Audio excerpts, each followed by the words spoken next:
Tufale, a dynamic tech founder, advisor, and innovator on a mission to shape the future of software and startups. Omar bridges the gap between technical execution and strategic growth. He advises startups on product architecture, scaling, and sustainable technology practices, helping visionaries turn ideas into robust, real-world solutions.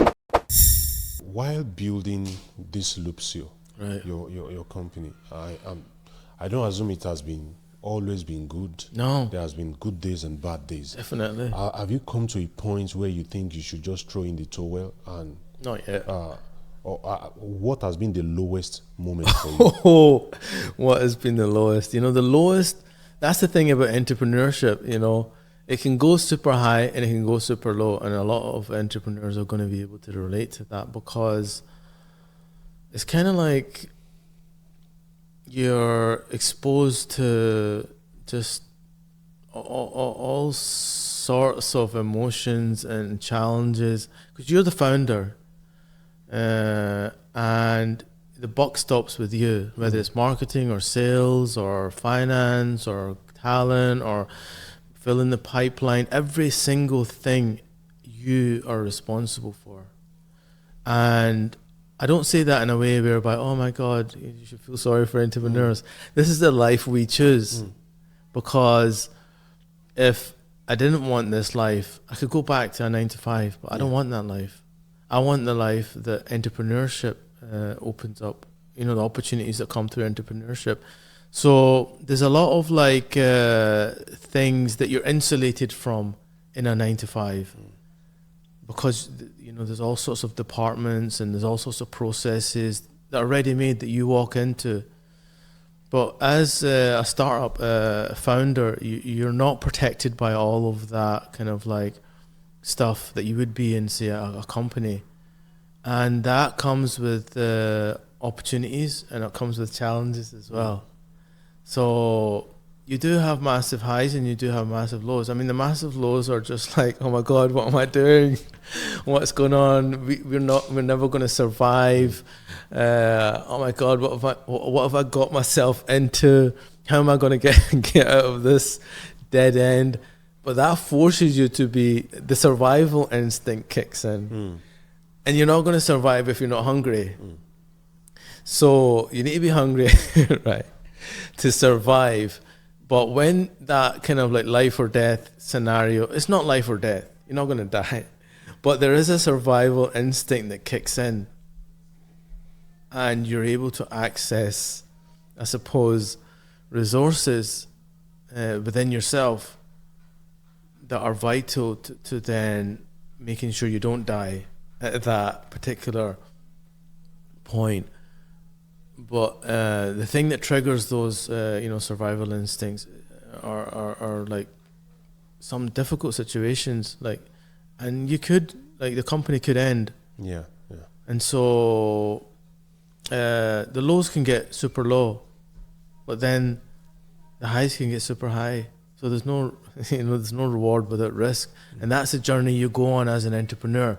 I don't want a ceiling decided by someone else to go, Omar, you get paid this much this year, and these are the holidays that you get, and here's what you can do, and here's what you can't do, and so it comes back to my personality, I suppose, and every entrepreneur's personality. I don't like being told what to do.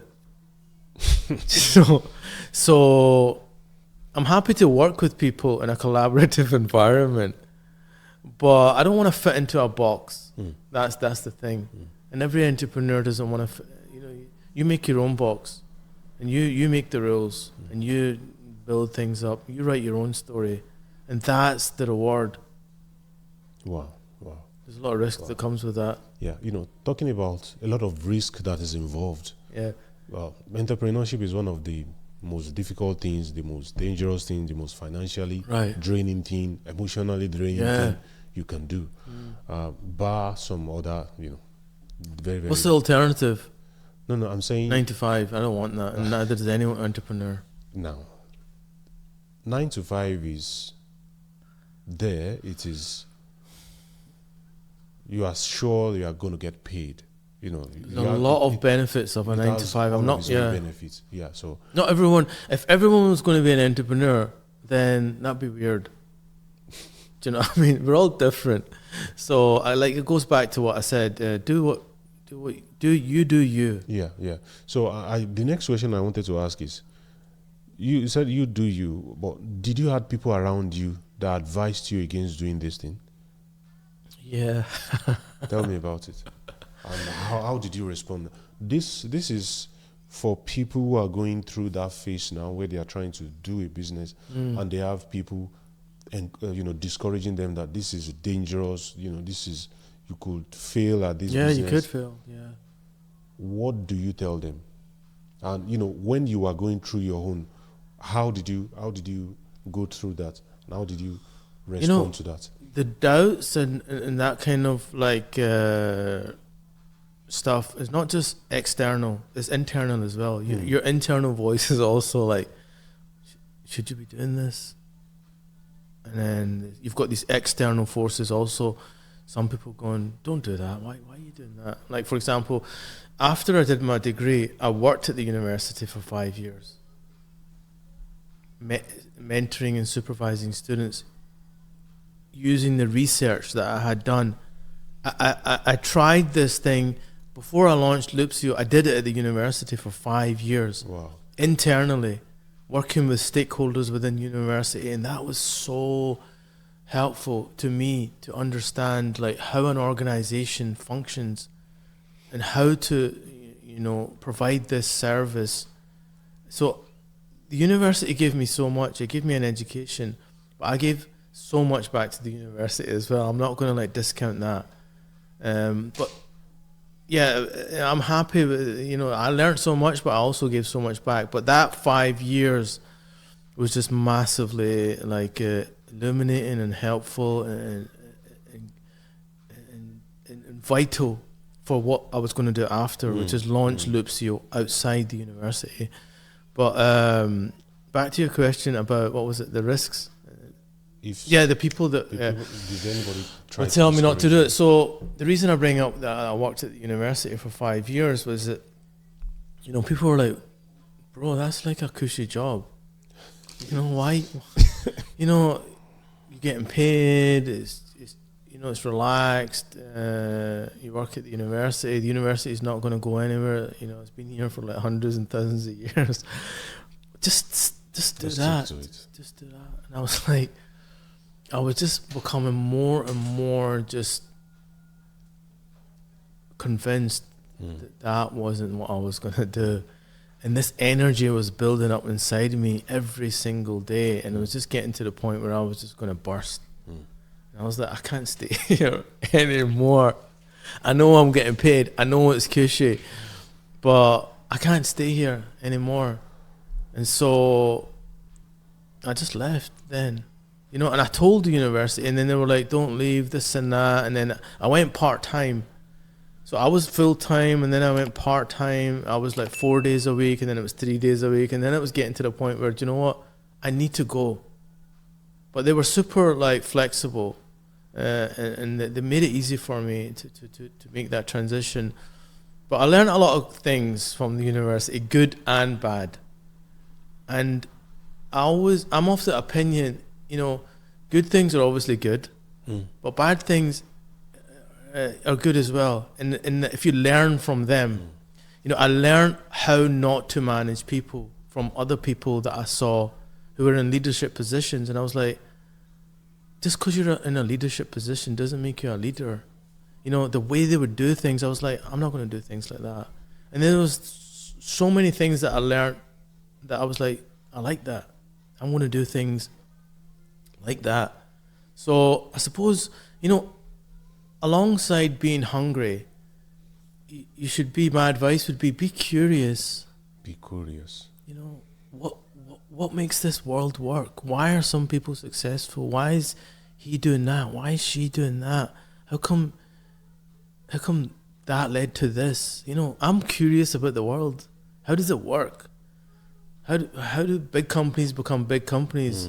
Why did Apple become Apple? Why is Mark Zuckerberg, doing what he's doing? Why even Trump and everything? I'm curious about everything. And so have curiosity, because that feeds your understanding of how things work, and then you can use that in your company and building your company. That's good. So the next thing I want to talk to you about is mindset. The question is mindset. All right, yeah. It's possible for you to have a mindset, and after a series of trials and tribulations and wins and lose, you then get to reassess previous mindset that you have. Yeah. Was there any mindset you have 5 years ago that you no longer hold there today? Have you hold an assumption that the last 5 years has tested and you've changed your mind? Is there any? Yeah, I mean, I suppose the one that immediately comes to mind is just not compromising on who I am, I suppose. Not trying to fit in for the sake of fitting in, not being, silent because that's the easier route. And so again, it all comes back to authenticity for me. So speaking up when I feel like I've got something to say. I need to say something here. So I suppose for 5 years ago, I was more inclined to try and fit in, more inclined to not say what I really felt. But it hasn't just been like I woke up one day and I went, right, I'm going to just start speaking my mind. It's been a gradual progression. It's a maturing. Like everyone, you mature, you learn, and you reassess, and you go, I'm not going to do that thing anymore because that doesn't make me feel good. That doesn't make me happy.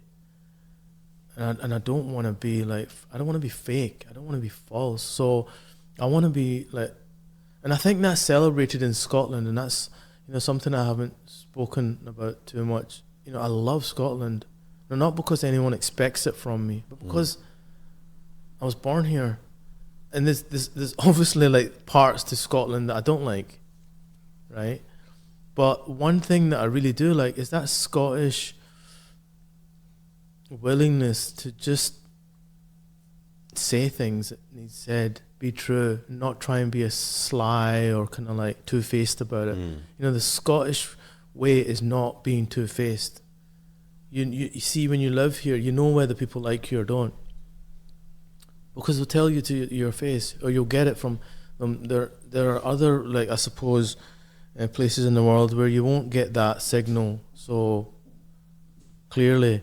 But also in Scotland, I feel people, and I've started talking about Scotland, and I'll come back to your question in a minute, but I feel like this place is just way more welcoming of people who are different, and that takes a big heart, and it's a testament to Scotland, that Scotland is, on the whole, not there aren't dafties out there, but on the whole, it's a place that it's not afraid of other people.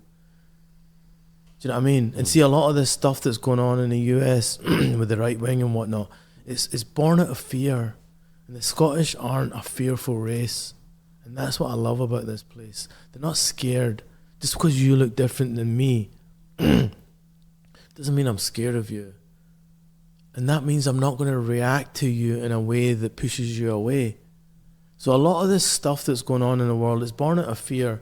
And one thing I have a lot of respect for Scotland is they're not fearful people. They're warriors. Do you know what I mean? When you go back, this is a place where warriors were born, right? And it's a place where people are true and authentic. So going back to your question of mindset and have I changed in 5 years? Yeah, I've just become more authentic and less fearful of being who I really am. And that has only benefited me and everyone around me. It benefits me, it benefits the people I work with, it benefits customers, because they know, here's Omar, take it or leave it. And it's not like, shoved down your throat kind of thing, or take it or leave it, and I'm going to be authentic to the detriment of you. I want you to be authentic as well. So I want to create that space where we can coexist. and I can be the best I can be, and you can be the best you can be. Because guess what? Then cool things happen for both of us, right? Rising waters raise all boats. There's all these cool sayings, and they're true. So I've just become more confident in being me. But that doesn't mean I wake up every day like super confident. I have days where I'm like, oh my God, what am I doing? And this and that. So I'm a human being at the end of the day. So don't deny your humanity. Don't set yourself up for failure. Give yourself that ability to like have an off day or an off week or an off month or a year or whatever it is. Be kind to yourself, kind of thing. But don't deny who you really are, because that's the only thing that you've got that's unique to give to the world. You're going to try and be someone else? That's already done. The only thing that's not done is you. And there's only one Omar in the world. So I'm going to try and be the best Omar that I can be. And the same for you, and the same for anyone else. That's the thing that you should do. And I suppose I've become more confident in doing that.